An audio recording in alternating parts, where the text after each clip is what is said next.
Hello, my friends, hello, and welcome once again to Stately Vaughan Manor.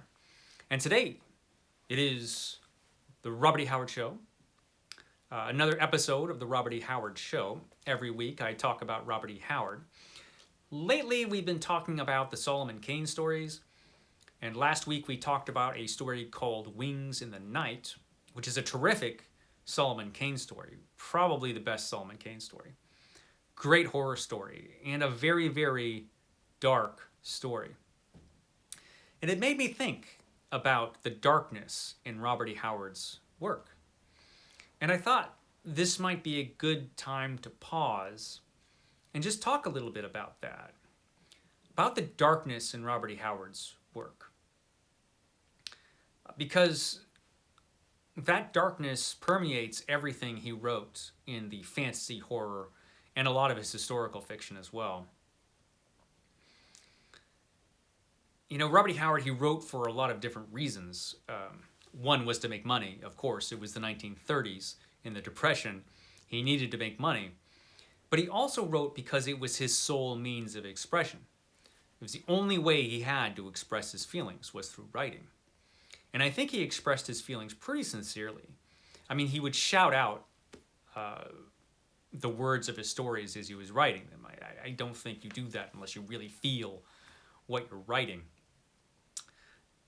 And Robert E. Howard, you know, he felt a lot of darkness in his life. He had the misfortune of being depressed in a time and place where there was no help for his depression. He lived in the 1930s in Texas.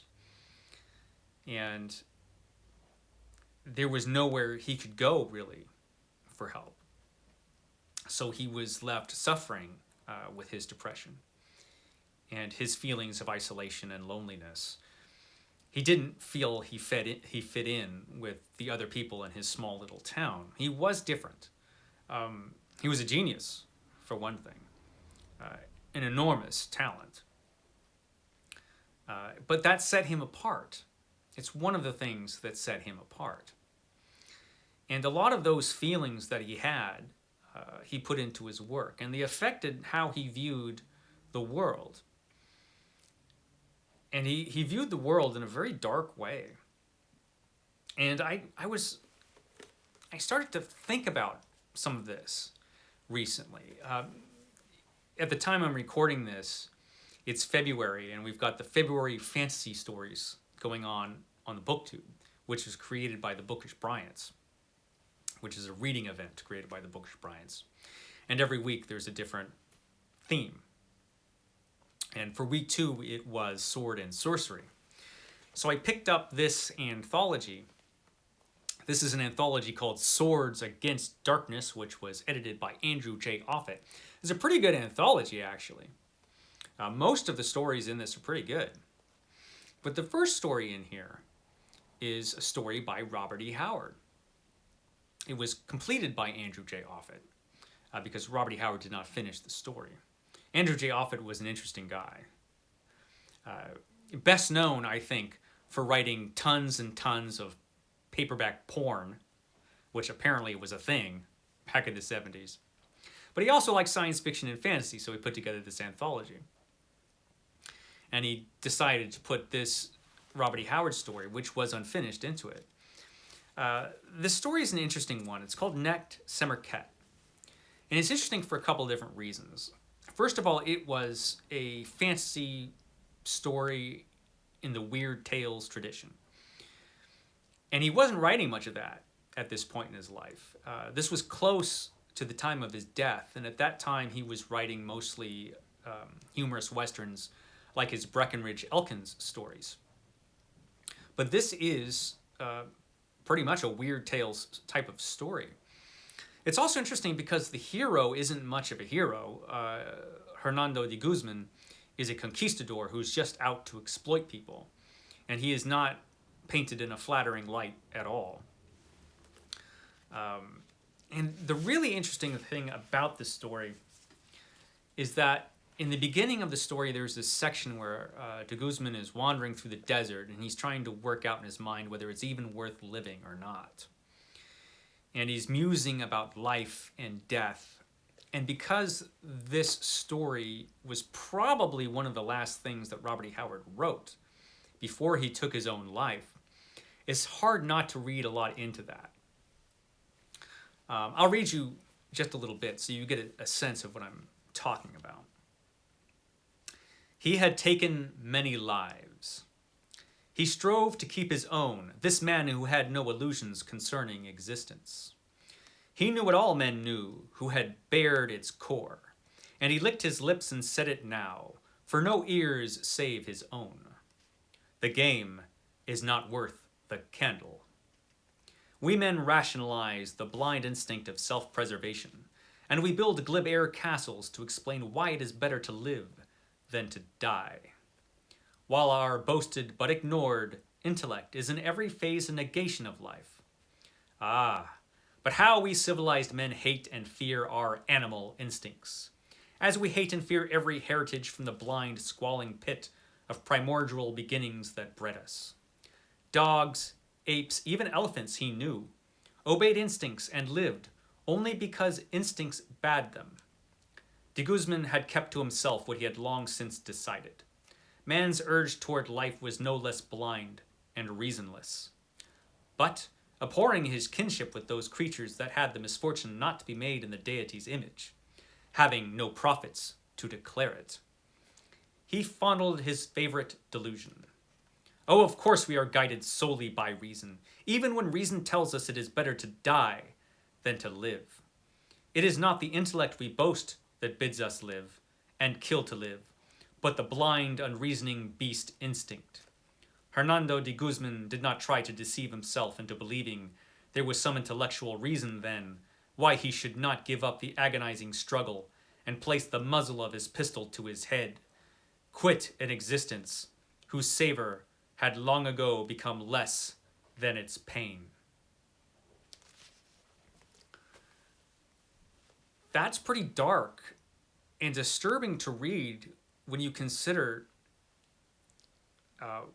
how Robert E. Howard ended his life. And it just makes you wonder, and it just kind of puts you back a little bit and makes you realize just how dark a world Robert E. Howard was living in. And just how important, actually, that darkness was to his work, because it sets his work apart. His work is about something. It's about something grim, but it's about something. And it's something that a lot of his imitators were never able to capture, or just never saw to even try to capture. Conan, for example, is a character that has been written by a bunch of different people since Robert E. Howard died. A bunch of people have written Conan, and Conan has showed up in the movies, he's been in the comic books, he's been on a television show, he might be in another television show, probably inevitably. I feel like there have been hundreds of paperback novels about Conan, probably not hundreds, but it feels that way. And none of them get Conan right, I've been reading another book recently by Carl Edward Wagner. It's this one. This is Midnight Sun, The Complete Stories of Cain. Carl Edward Wagner was a writer of fantasy and horror back in the 70s, 80s, and 90s. He died, I believe, in 94. Another writer who saw things in a very dark way. These are some of the darkest fantasies that you will ever read. And while his fiction is a lot different than Robert E. Howard's, certainly his character of Cain is completely different than Conan. Carl Edward Wagner felt a kind of kinship with Robert E. Howard. And he kind of nails what is missing in some of those pastiche versions of Robert E. Howard's work. He wrote an essay at the end of this book where he's talking about his own character that he created, his fantasy character, Cain. And there's a little section in here about Robert E. Howard. And so I will just read that here. Howard and I both have a pessimistic, violent concept of existence as a hostile universe in which man is but a chance and inconsequential phenomenon, significant only in his own eyes. Lovecraft felt this too, of course. Lovecraft saw mankind as completely at the mercy of forces beyond his comprehension. Howard felt that certain rare individuals, Kull, Conan, Solomon Kane, might for a time brandish the red blade of defiance. Howard takes great care to develop mood and atmosphere in his best stories, and in so doing makes the reader feel the dark, desperate undercurrent of his characters' schemes and struggles. It is in this that I feel closest to Howard, and it is something that his conscious imitators have never captured. The disparity of writing quality aside, the mood immediately sets Pastiche Howard apart from the real article. Pseudo Conan is out just having the best time, because he's the biggest, toughest, mightiest thewed barbarian on the block, and he's going to have a swell time of brawling and chopping monsters and rescuing princesses and offing wizards and drinking and brawling and etc., etc. But in Howard's fiction, the underlying black mood of pessimism is always there. And even Conan, him who enjoys a binge or a good fight, is not having a good time of it at all. This is particularly true of Solomon Kane and King Kull, driven men from whom not even a desperate battle can exercise their black mood, while Conan at times can find brief surcease in excess of pleasure or violence. I think Solomon Kane and King Kull were closer to Howard's true mood, while Conan represented the ability to escape briefly from black reality that Howard wished he could emulate. He failed.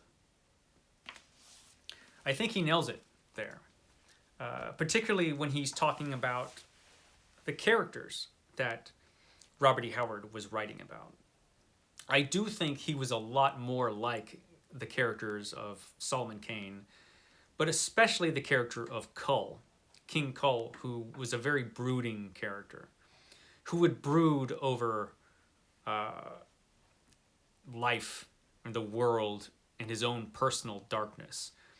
Kane was a driven character, and he also was kind of a broody character, but Kull was particularly broody, and he would have black moods. While Conan, I think, really was the type of character that Robert E. Howard wished he could be. Conan saw reality for what it was, but he was able to go on anyway. Conan was a very practical character, which is one of the reasons he was so realistic and self-serving. At the same time, he did have a code of honor, Conan did.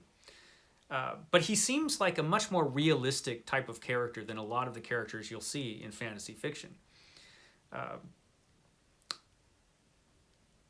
And he was able to fight against the darkness. He wouldn't let the terrible state of reality drag him down. He always fought against it. Because, like I said, Conan was a practical character. Knowing what life is, he's just going to live the best that he could in the time that he had.